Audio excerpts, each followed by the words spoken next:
ऐका ना, कंपोस्टर मध्ये चिलट झाली आहेत, काय करू? फार काय काळजी करायची गरज नाही.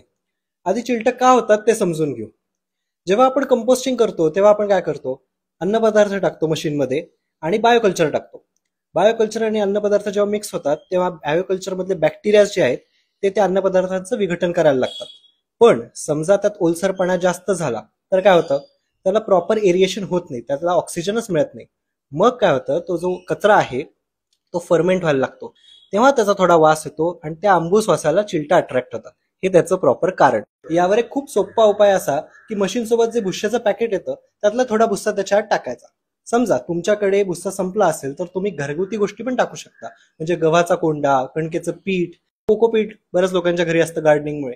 हे सगळं जरी नसेल तरी कोरोगेटेड पुठ्ठ्याचे छोटे तुकडे किंवा टिश्यू पेपर अशा गोष्टी टाकूनही पाणी शोषलं जाऊ शकतं. हे सगळं टाकल्यानंतर तुम्ही त्याला जास्त वेळ फिरवा. त्यामुळे काय होईल तर ते कोरडं पण होईल, ते गोष्टी मिक्स होतील आणि मॉइश्चर लेवल बॅलन्स होईल. पावसाळ्यात हवेतच मॉइश्चरची लेवल जास्त असते. साहजिकच कंपोस्टिंग प्रोसेसला जी हवा लागायला पाहिजे, जी हवा खेळती असली पाहिजे, ती पुरेशी मिळत नाही, ऑक्सिजन मिळत नाही. त्यामुळे कचरा जो आहे तो पाणी धरून ठेवतो. याला उपाय की तुम्ही जर का त्याला जास्त फिरवलं मशीनला तर त्याला जास्त हवा मिळेल आणि हवा खेळती राहील, कंपोस्टिंग चांगलं होईल.